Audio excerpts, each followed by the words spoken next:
everyone. Welcome. Good afternoon to those of you on the East Coast. Good morning to those on the West Coast, and good evening to those of you joining us from the UK and Istanbul. It's so good to have you for our third and final class of our three-part series on Turkish synagogues and the politics of conservation with our friend Kenan. Just a reminder, this program has been through the Sephardic Digital Academy, our online learning database, hosting all sorts of educational programming, all for free, on Sephardic history, culture, Ladino language, Sephardic Torah classes, Sephardic Jewish perspectives on philosophy, and so much more. If you're interested in learning more about our other programs, if you haven't seen any of them before, or if you missed a program and wanted to catch up on it, you can go to our website at sephardicbrotherhood.com/Sephardic Digital Academy. Now, without further ado, I'm going to hand over the floor to Kenan, who is a master's student at Oxford, studying, particularly focusing on Turkey's minority communities and also the Jewish community in particular, and has been an expert himself in learning Ladino and writing in Ladino as well, which has been really wonderful to have as an asset to the community. Without further ado, Kenan, whenever you're ready.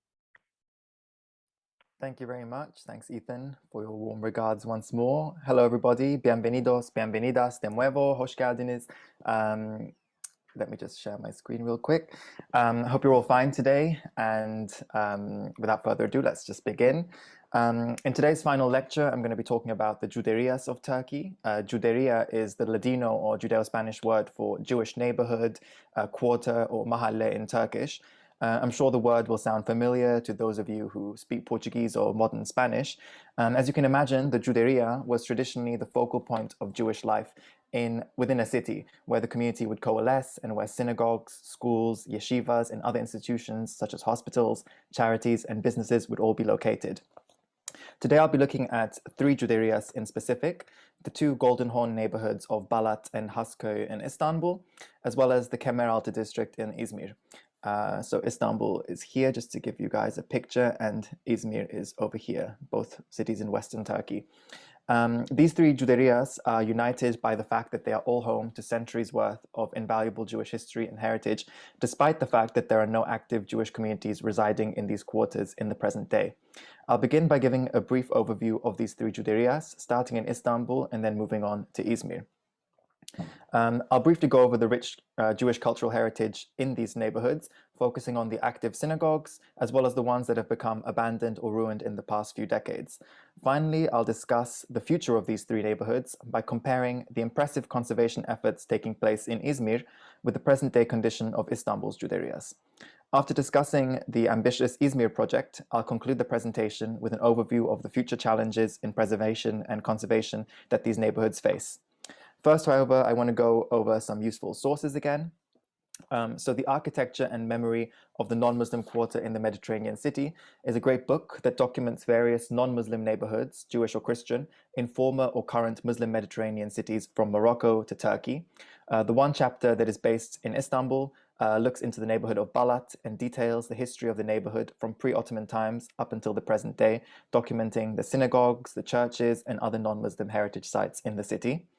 The Jews of Ottoman Izmir by Dina Danon, it's also behind me right now, reconstructs many elements of Sephardic Jewish life in the late Ottoman era, looking into class, poverty, and the many dynamics that shaped the community from the 17th century up until the early 20th century. Next, Ender Hazan's memoirs, available in English and Turkish, offer a deep, non-academic glimpse into contemporary Jewish life in Izmir, as well as Ankara and Eskişehir.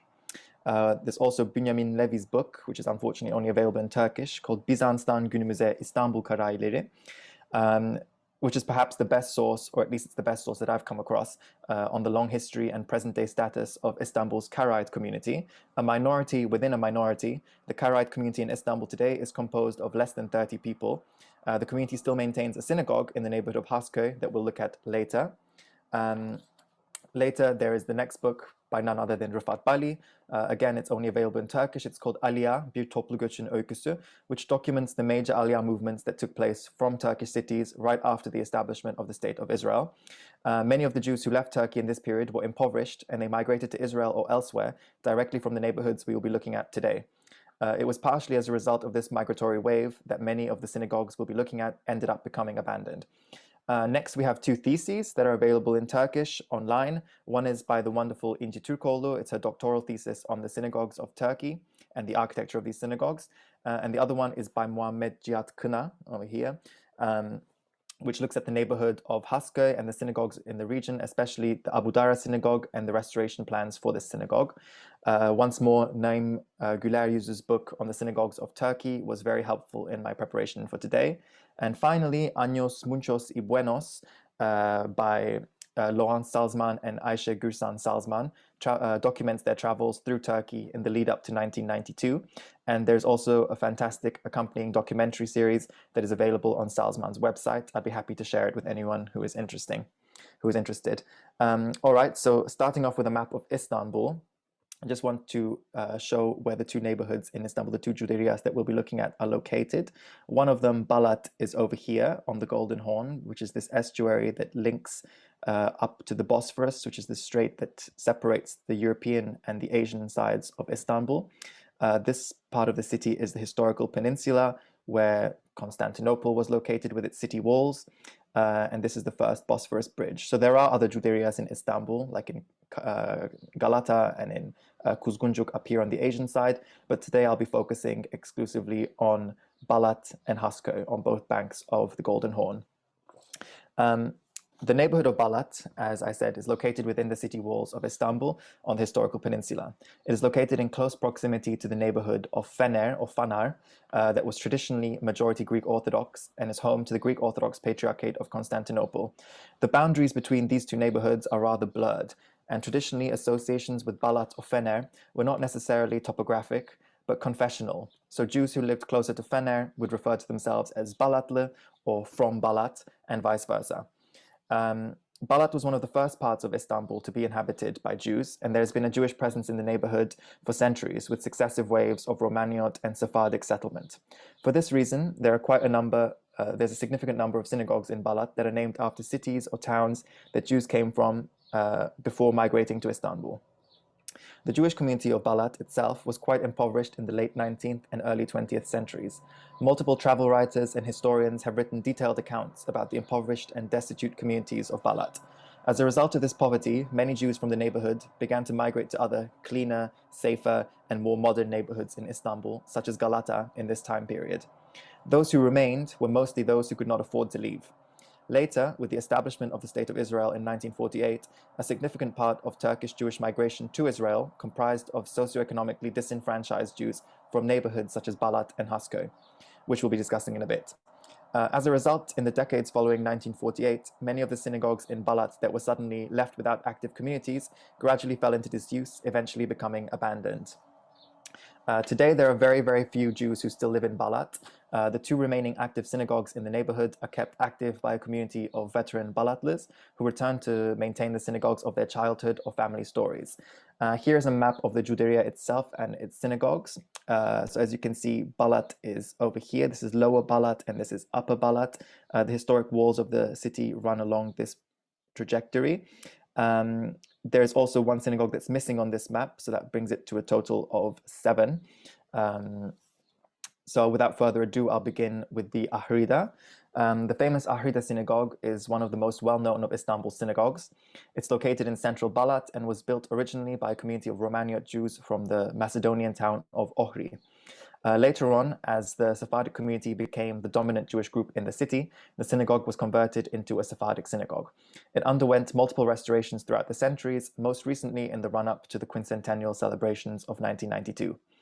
This most recent restoration sparked quite a lot of criticism due to the methods that were used in the restoration, the style in which the building was restored, and the lack of consultation and collaboration with the community of veteran synagogue goers that kept and continue to keep the Ahrida active. So on the left, you can see the entrance to the courtyard. It's a big monumental gate. And on the right, you can see the entrance to the synagogue itself. Here you can see the interior. It's a classic Sephardic synagogue with the teva or the bima located in the middle. And here is a picture of the Torah Ark. Next, we have the Yanbol. The Yanbol synagogue is located just a stone throw away from the Ahrida. It's a little bit smaller, but feels much warmer and much more intimate. It was established by Romaniote Jews once more from the Bulgarian town of Yanbol. And the synagogue's ceiling features beautiful paintings of the town. I may be biased, but from the synagogues in Istanbul that I've visited up until today, I do think that the Yanbul is definitely one of my favorites because of its untouched, unaltered, and authentic character. So on the left, you can see the entrance to the courtyard, and on the right, a picture of the interior. You can see the Azara, or the women's gallery, up here. And here on the ceiling, you can see depictions of the town of Yanbul in Bulgaria. Here's another picture of the ceiling, and you can see these beautiful paintings that have been untouched and unaltered by the forces of preservation. Next, we have the Chana Synagogue. Not many people know about this synagogue. It's located within a larger structure that is thought to date back to the Byzantine period. We don't know exactly when it was constructed, but there is a document that shows that it was sold to the Sephardic community by the Romaniots in 1663. It later became the headquarters of the local Bet Din, or rabbinical court. For this reason, the structure has several rooms, including a meeting room, a library, and a prayer hall. It maintained its function as a Bet Din until 1908, and today the building is unused and it's rarely opened on occasions for Jewish heritage tours. So this is the view of the synagogue from the street, and this is the view of the courtyard on the interior. The prayer room is quite small, as you can see here. Next, we have the Ishtipol Synagogue. The Ishtipol Synagogue is unique not just in Istanbul, but also Turkey as a whole, as it is a wooden synagogue. It was founded by Romaniot Jews, again, from the Macedonian town of Ishtip. It was built in 1694 and was used actively until the mid-20th century, when it was abandoned. A few years ago, in 2016, a religious ceremony took place in the Ishtipol Synagogue for the first time in decades. The synagogue is unfortunately usually closed to visitors. And right across the synagogue, there are two beautiful old houses that also belonged to affluent Jews who lived in the neighborhood. On the left, you see the gate to the courtyard, and on the right, you can see a picture of the synagogue that I took through a barber shop that's located right adjacent to it. And here are pictures of the interior, which is quite well kept. Next, we have the Kastoria. I briefly mentioned the synagogue last week, and it was said to be established sometime within the rule of Mehmet II, or Mehmet the Conqueror, once more by Romaniote Jews from Kastoria in present-day Greece. As I mentioned previously, the synagogue was illegally razed to the ground in the 90s to make room for a car park. The surrounding walls and the courtyard and the impressive gate were the only bits that were fortunately spared. Recently, excavation works were started by the Directorate General of Foundations, the Vakıflar Genel Müdürlüğü in Turkish, and remnants of the Midrash and synagogue buildings were found. In the years to come, these buildings will likely be reconstructed. Here's the monumental gateway, and here is a recent picture of the excavation works. You can see the foundations of the Midrash and the synagogue. Next, we have a synagogue that some of you may recall, but as today is very dilapidated. It's called the Selanikko Synagogue, or the Sigri Synagogue. As indicated by its name, the synagogue was established by Jews from Salonika, once more likely during the time of Mehmet II, or Mehmet the Conqueror. It was one of the biggest and most important synagogues in Balat, and was particularly famous for its Purim celebrations. This is because in 1893, one of the synagogue's walls collapsed on the eve of Purim, and miraculously, no one was injured. The synagogue was later restored in 1926 and was then used particularly on high holidays up until 1975, when it fell into disuse. Today, the dedication plaque that was once above the main door over here is no longer present. No one knows where it is. It was probably stolen. The ceiling of the structure is long gone, and all that remains are 4 dilapidated walls. The Directorate General of Foundations has recently restored several historic heritage sites in the area, and seeing as the Selanikko Synagogue is located right on the coastal road by the Golden Horn, in close proximity to monuments such as the Greek Orthodox Patriarchate, the Cathedral of St. George, and the Sveti Stefan Bulgarian Church, it is not unlikely that in the years to come, plans may surface for its restoration, hopefully. Here is a picture of the synagogue as seen today from the street. I took this from Google Maps. And here is a picture that I was able to find, although it's quite grainy, of the dedication plaque that was once located above the entrance. It says Selanikko Synagogu.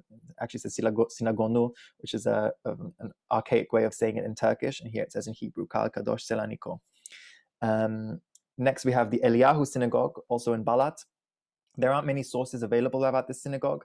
I first came across it a few years ago when walking around Balat. I noticed this tiny dedication plaque on the very dilapidated and unassuming front facade of the building. As you can see, it says in Hebrew, Kal Kadosh, Kuf Kuf denotes Kal Kadosh. It's an abbreviation, or Keila Kedosha. And here it says Eliyahu, and then the year, which corresponds to 1896 or 1897. This is likely a restoration date and not the date of the synagogue's original construction. Today, it remains abandoned, as you can see from this image in Google Maps. Much of the original structure is probably gone. So in summary, here are the synagogues of Balat that still exist today in one form or another, the date of their construction, and their current condition. Unfortunately, only 2 are active today, although 4 remain intact. 3 are in need of conservation or restoration. Moving on to Balat, to the neighborhood to the neighborhood of Haskö. Haskö sits just across Balat, as we saw on the map, on the other side of the Golden Horn. Much like Balat, Haskö is also a traditional neighborhood for Jewish settlement in Istanbul, and it has been for centuries. For this reason, Haskö is home to one of the largest Jewish cemeteries in the city, as well as many synagogues, many of which are unfortunately abandoned or disused. Whereas Balat has become a popular tourist destination in recent decades, with many trendy cafes and restaurants opening up in recent years, Haskö has not had the similar urban transformation and remains quite isolated from the rest of the city. There have been several projects aimed at revitalizing this part of the city in recent years, such as the opening of the Rahmi Koç Museum, and there are also plans to convert a nearby Ottoman shipyard into a cultural center with museums and recreational spaces. However, this process is lagging, to say the least. These projects, though, could accelerate the revitalization of Haskö and encourage conservation projects in the neighborhood. Here is a map of the Djuderia and its 7 surviving synagogues. As you can see, this is the Golden Horn, this is the waterfront park, and here is the iskele, or the little quay from which you can take a boat. And here are the 7 synagogues. I'll begin with the Ma'alem synagogue, which is the only active Sephardic synagogue in Haskö today. The Ma'alem synagogue was actually abandoned for several decades, actually, after most of the Jews migrated from Haskö to other Istanbul neighborhoods or to Israel. It was restored and brought back into active use in the early 90s, and since then it has served a community of veteran Jews from Haskö. On the left, once more, you have the entrance to the courtyard. On the right, the entrance to the synagogue itself. And here's a picture of the beautiful interior with the teva in the middle and the wonderful Torah ark. Next, we have the Karaite synagogue. So this synagogue, officially known as the Bnei Mikra Bekushta synagogue. So Kushta is a Hebrew word, a historic Hebrew word. Now it's quite archaic for the city of Istanbul. It derives from Constantinople. And the Bnei Mikra Bekushta synagogue is usually referred to as the Karaite synagogue, but that's its official name. It's the only Karaite synagogue in Turkey. The Karaites are a small Jewish community that see the Torah as the sole source of religious authority. As such, they are distinct from rabbinic Jewish communities, be they Sephardic, Ashkenazi, Mizrahi, or Romaniot, as they reject the Talmud and other forms of so-called man-made law. Istanbul has been home to Karaite communities since the Byzantine era, and it is likely that this synagogue was established in the Byzantine era as well. Nowadays, there are very, very few Karaite Jews left in Turkey, and the synagogue is opened only on particular high holidays. The interior is adorned with many beautiful lamps, as you can see here, and chandeliers. And in the Karaite tradition, shoes are taken off before entering the prayer space, much like in mosques. Next, we have the Esker synagogue. As I mentioned last week, the Esker synagogue is located just by the coastal park of Haskö. It was abandoned in the mid-20th century and was eventually converted into a restaurant and shisha bar. The municipality of Beyoğlu is working on restoring the synagogue and converting it into a library that is more respective of the building's history as a place of worship. These restoration works are currently ongoing. This is a picture of the exterior, and this is a picture of the interior, a very recent picture following the vacation of the shisha bar from the premises. Next, we have the Mayor synagogue. Once more, you can see here, Kuf Kuf, Kal Kadosh, Mayor. The Mayor synagogue was named after the island of Majorca in Spain. It was thus likely founded by Jews who came to Istanbul from Majorca following the expulsion from Spain in 1492. The synagogue was abandoned decades ago and was used as a factory and workshop for many years until it was selected as a site to be preserved in the run-up for Istanbul's selection as the European Capital of Culture in 2010. Restoration plans for the synagogue were prepared and the site was used for art installations and music concerts, but unfortunately the plans never ended up materializing and the synagogue remains abandoned today. This is a picture on the right of the synagogue's exterior as seen from the street. And here are pictures of the interior, which is surprisingly quite intact. You can see it has a wooden ceiling. On the left is the Torah Ark, beautiful and ornate. And on the right, the picture is actually from the art installation that was set up in 2010 for the year of when Istanbul was the capital of European culture. It was an exhibit called Molecular Istanbul and had marbles of all sizes all over the floor of the synagogue. Next, we have the Abu Dara synagogue, also known as the Parmak Kapı synagogue in Turkish. This synagogue was used as a warehouse and workshop for decades following its abandonment, much like the Mayor. Despite this, its interior is still in relatively good condition. In 2017, following 60 years of disuse, the workshop was cleared and a religious ceremony took place in the building. Since 2017, the space has remained untouched, and there have been discussions about restoration and preservation, perhaps in collaboration with a local university or NGO. These are pictures of the exterior. This is the courtyard entrance. And on the left, you can see a picture of the synagogue while it was still being used as a workshop. You can see the workshop here and the niche where the Torah Ark was once located, and Hebrew inscriptions on the wall.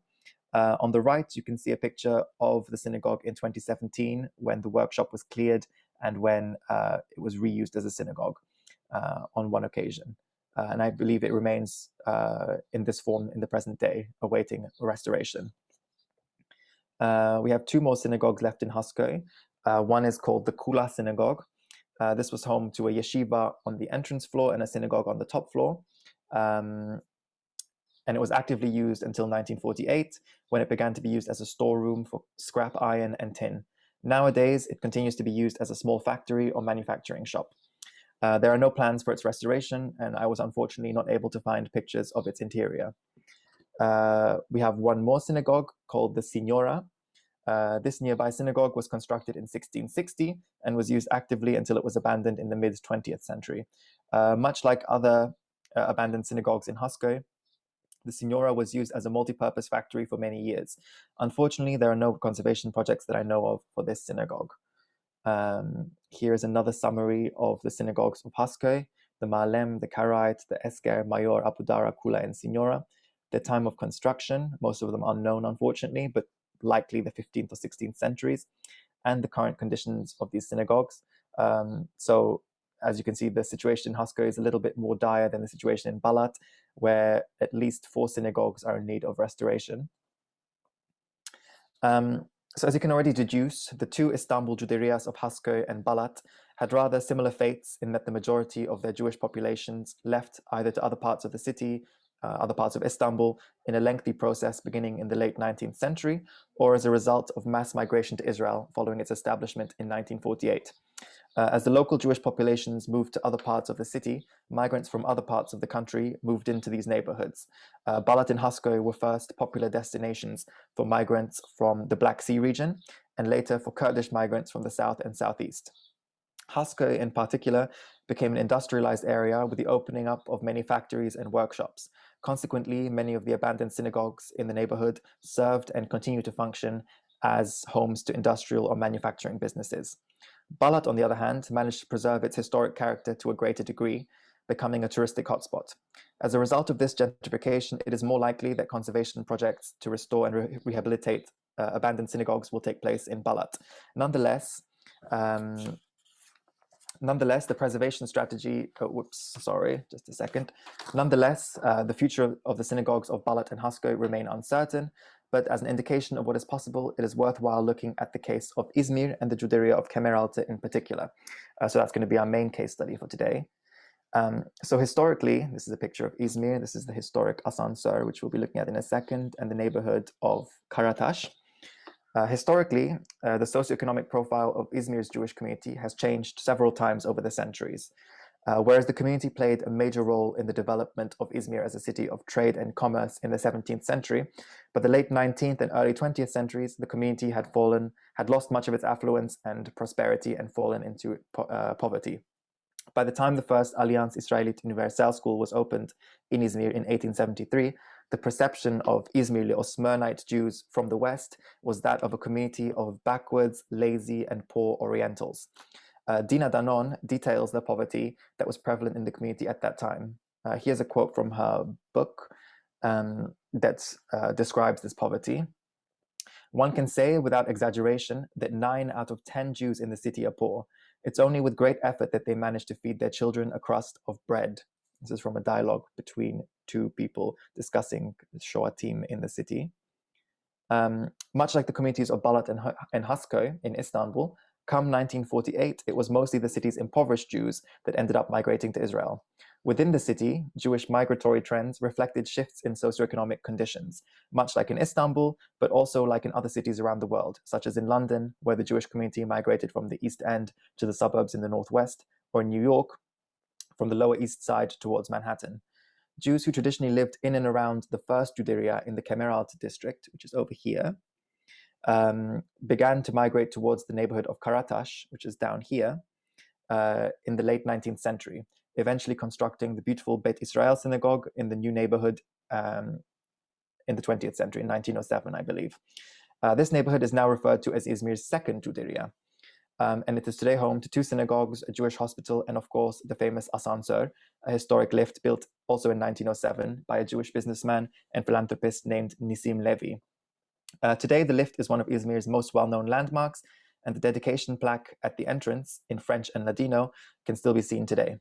Later on, the city's Jews migrated to the more modern neighborhood of Al-Sanjak, which is up here, where the Shara Shamayim synagogue was built in the 1960s. Here is a picture of the famous Asansör and the dedication plaque at its entrance. It says in Ladino, Asansör fraguado por Nissim Levy en el año, and then the year 1907. So the elevator was built by Nissim Levy in the year 1907. Much can be said about the different experiences of Jewish life in Izmir and Istanbul. Despite having a proportionally much smaller Jewish population today, it can be said that the Jewish heritage and culture is more visible in Izmir than it is in Istanbul. For instance, the famous and delicious, I must interject, and delicious Sephardic pastry known as boyoz has become synonymous with Izmir in the minds of the wider Turkish public. This is boyoz over here on the left. Similarly, there are streets in Izmir such as Havra Sokak, meaning Synagogue Street, and Dario Moreno Sokak, or Dario Moreno Street, named after the famous Turkish Jewish singer who lived in Izmir in the first half of the 20th century. Unfortunately, there are no streets that denote Jewish presence in Istanbul. This is a picture of Havra Sokak, and here's a picture of Dario Moreno Sokak, 2 streets named after 2 Jewish-themed streets, I should say, in Istanbul. There's also a city ferry named after Dario Moreno, and a tram named after the delicious boyoz, as you can see here. And here's a statue of Dario Moreno, also located in Karataş. I also should mention that Izmir is home to a Sephardic cultural festival that brings Sephardic culture to the mainstream, and it's organized by the local community, but it's open to the wider public. Returning to the 6 back-to-back synagogues of Izmir's first Djuderia of Kemeraltı, here's once more a map. These are the 6 synagogues I'm going to be looking at today. There are 3 more in the neighborhood. This is the Bazaar of Kemeraltı, the former and current commercial hub of the city. And up here is the Izmir Agora, the ancient city of Smyrna, where excavation works are ongoing. It's a beautiful place. I'll begin with the Shalom Synagogue. The Shalom Synagogue, also known as the Aydınlılar Synagogue, was built prior to 1648. The earliest reference we have of the synagogue is in 1648, when it was in this synagogue that the Jewish community of Izmir was formally institutionalized, with Rabbi Joseph Escapa as its first chief rabbi. Interestingly, its teva or bima is unique. It's not located in the center of the synagogue, as we said is usually the case in Sephardic synagogues, or at the front, as is the case with most modern synagogues. Rather, it's located at the very, very back, creating more space for congregants in the center. Here's a picture of the interior, and here is a picture of the teva. As you can see, it's at the very, very back of the synagogue. Here's the Torah ark on the right. It's a beautiful Sephardic synagogue. Next, we have the Al-Ghazi synagogue. I like this picture on the left because you can see 3 different signs that were put up at different periods probably in the last 40 years that denote the synagogues. It's very Turkish. One sign wasn't enough. They had to have three. The synagogue was named after the Al-Ghazi family who funded its construction. The synagogue is a typical example of classical Ottoman Sephardic synagogue architecture. This is the gateway to the courtyard. This is the synagogue itself. And here are pictures of the interior. The teva is once more in the very center on a raised platform. Here are some details on the interior, these beautiful windows.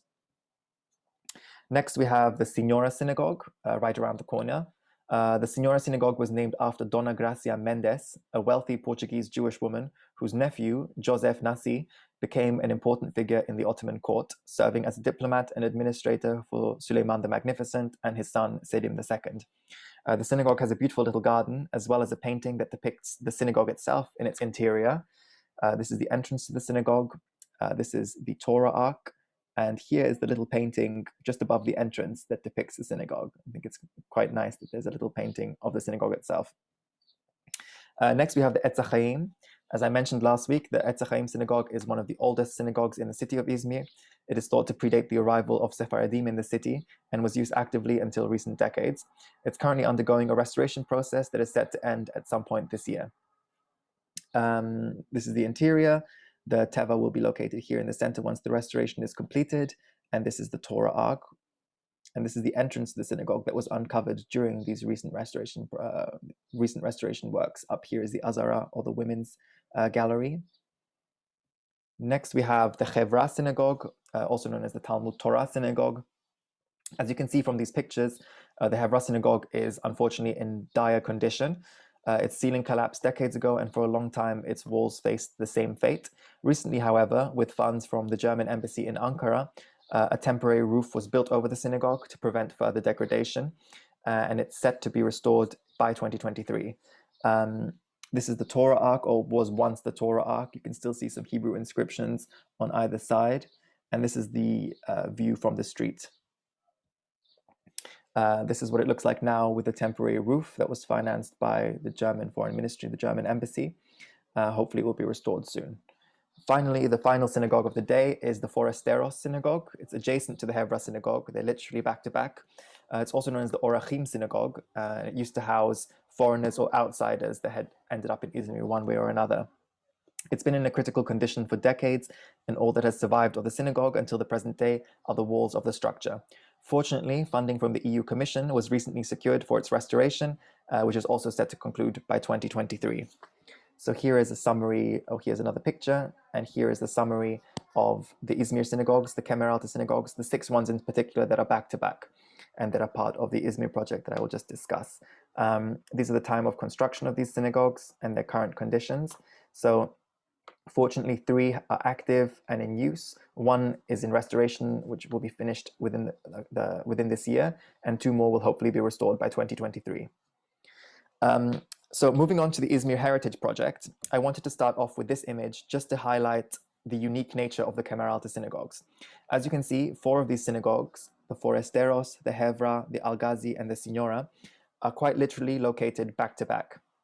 There are 2 additional synagogues across the street, the Shalom and the Etz HaChaim, and there are an additional 3 stone throw away, 5-minute walk away from these 6. Those are the Portuguese synagogue, the Bet Hillel, which is today a house museum, and the Bikur Cholim synagogue. Just by Havra Soka, which is over here, the synagogue street that I mentioned earlier, you can also see the Kestane Pazarı Mosque and the Shadırvan Altı mosques over here, which belong to the 17th century. And the only other place that I can think of with this many Sephardic synagogues in such close proximity to one another is in the Jewish quarter of the old city of Jerusalem, where there is a complex of 4 Sephardic synagogues, one of which is interestingly named the Istanbul Synagogue, because it was founded by Jews from Istanbul in the 18th century. The local Jewish community, understanding the importance and cultural significance of this unique legacy, initiated a conclusive project to rehabilitate and restore the synagogues of Kemer Alta.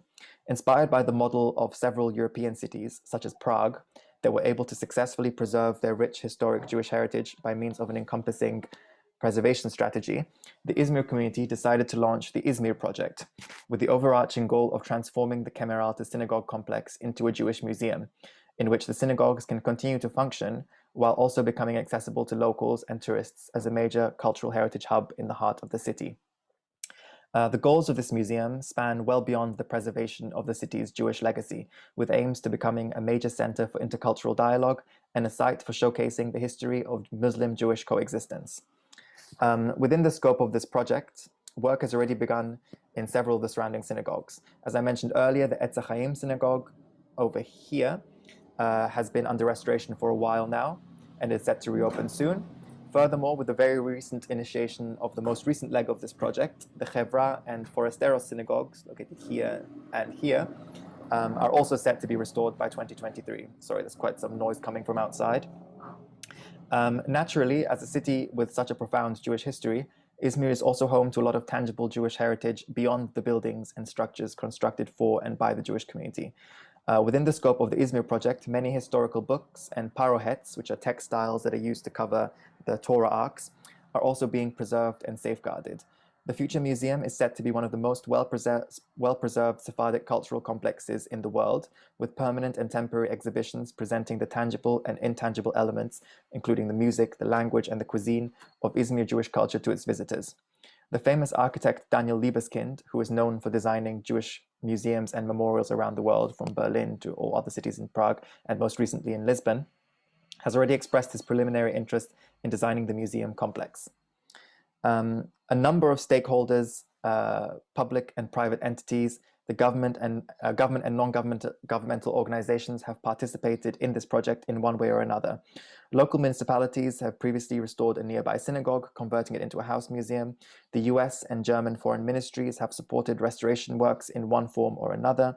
The local Jewish community, as well as Jewish foundations around the world, have also provided funding and support.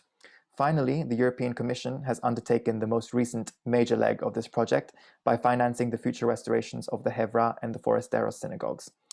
Several books on Sephardic culture and Jewish heritage in Izmir will also be published as part of this most recent leg of the project. Following the restoration of these synagogues, there are also plans on establishing synagogue square, a so-called synagogue square at the entrance of the synagogue, which is depicted here in this render. And this will be undertaken by the local municipality, the metropolitan municipality, as well as the Konak municipality. So here's a rendering of what the synagogue complex will hopefully look like once it's complete. Here's a render of the inside, the interior of the Forasteros synagogue, hopefully after its restoration. As you can see, it will most likely be used to exhibit the parohets and the books and other elements of Izmir's Jewish history and heritage. These are a bunch of the stakeholders that I mentioned that have contributed to this project in one form or another, including local municipalities, the German and the US foreign services and embassies in Turkey, other local foundations, the European Commission, the Jewish community itself, as well as other development agencies within Izmir. The Izmir project is doubtlessly an incredible and impressive undertaking for a Jewish community that today numbers less than 2,000 people.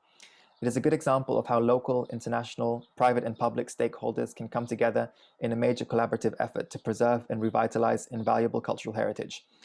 This project aims to present Izmir's Jewish heritage to the rest of the world, focusing on the coexistence of Muslims and Jews in the neighborhood of Kemeraltı, in Izmir and Turkey more generally. What makes the Izmir project more impressive is the fact that a parallel project has not developed or even been proposed in Istanbul, where there is a much larger Jewish community. Unfortunately, the Djuderias of Hasköy and Balat remain vulnerable and at risk. One of the main challenges facing the vulnerable Jewish cultural heritage in the Djuderias of Istanbul is the lack of knowledge that many Istanbulites have of the city's multicultural past, its neighborhoods, its culture, and its heritage. Thus, projects aimed at raising awareness of this past could trigger a so-called explosion of memories, as a result of which discussions on urban development can be shifted to include a deeper understanding of non-Muslim cultural heritage as part and parcel of the city. Projects and events such as the European Capital of Culture have the potential to impact policy choices in terms of preservation and conservation. In fact, when Istanbul was designated the European Capital of Culture in 2010, plans were drafted specifically to highlight the city's multicultural heritage. Greek, Armenian, and Jewish sites were selected and restored as part of this project. Future conservation efforts, too, must incorporate local, national, and international actors and stakeholders. However, the responsibility for preserving and maintaining the Juderias of Turkey is a shared one. It would be unfair and unwise to expect the small Jewish communities of Izmir and Istanbul to undertake these endeavors alone.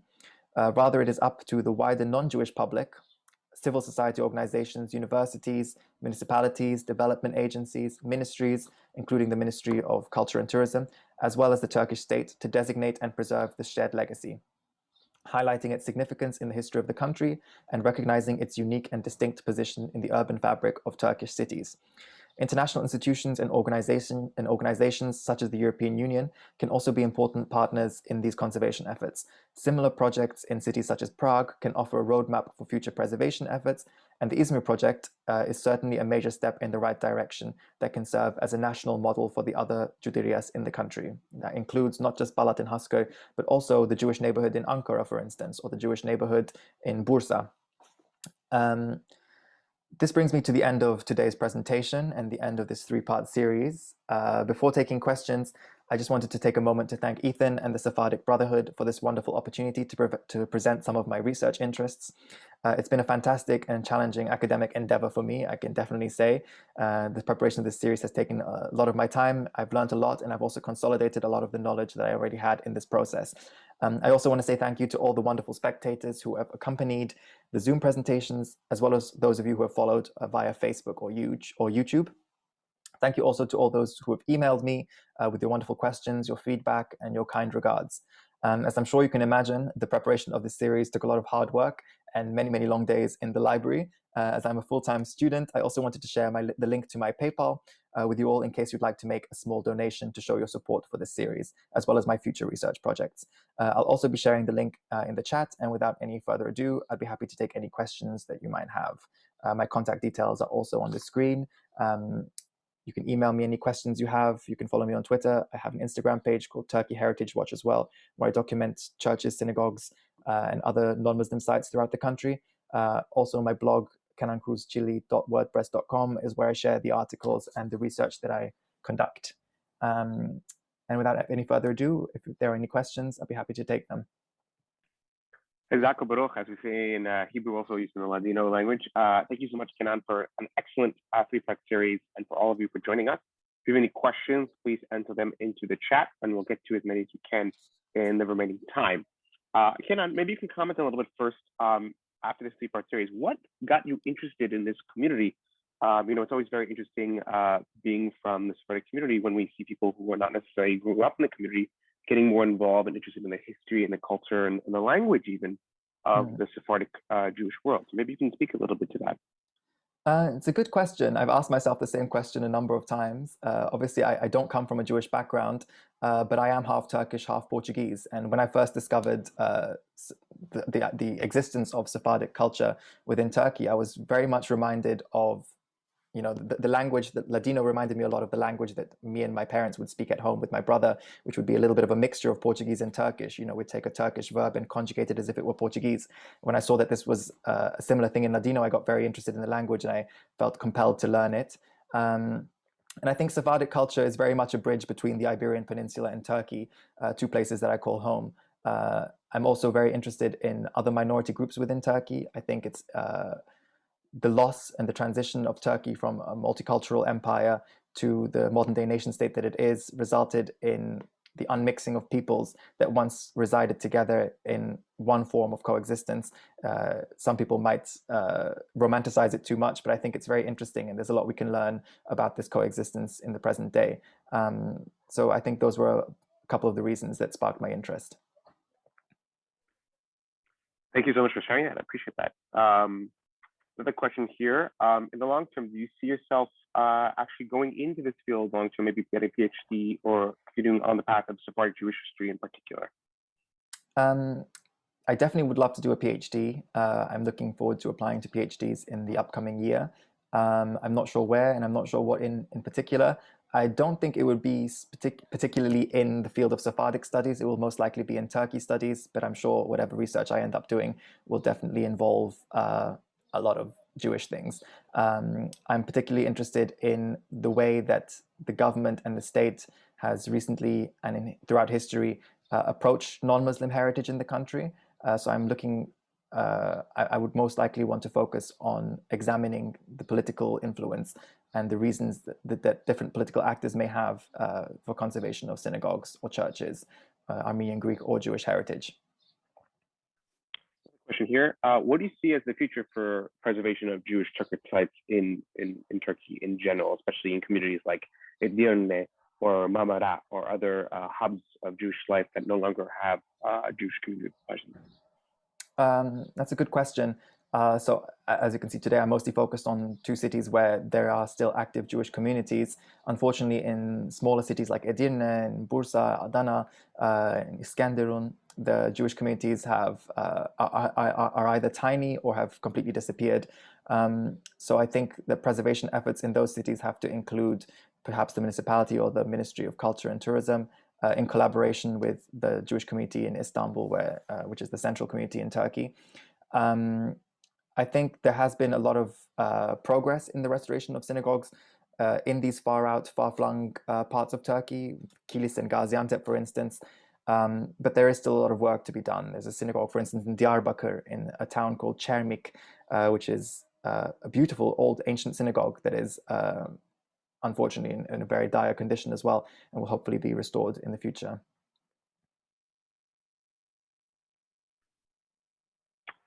Excellent. Thank you so much. It looks like it's all the questions we have for right now, but I just want to thank Kenan again. Thank you again for doing this wonderful series and taking the time out to do it. I know this is never easy and it's a lot of work, so we really do appreciate you taking the time out to do this. And I thank you all as well for joining us some in the middle of the day. We really appreciate you coming out to this program. If you missed any previous programs, they are on our YouTube channel as well on our Facebook page. You can just go on Facebook and search Sephardic Brotherhood, and go on YouTube, youtube.com/Sephardic Brotherhood. And lastly, we are a nonprofit initiative. If you're ever interested in supporting our initiative or sponsoring a future class or series, please check out our website and consider making a donation. We greatly appreciate that. Without further ado, thank you so much again. I will say al vemos for now. See you all again soon. And merci mucho again to Kenan for you all for joining us for these last few weeks. Thank you very much. Merci mucho. Al vermos. Al vermos.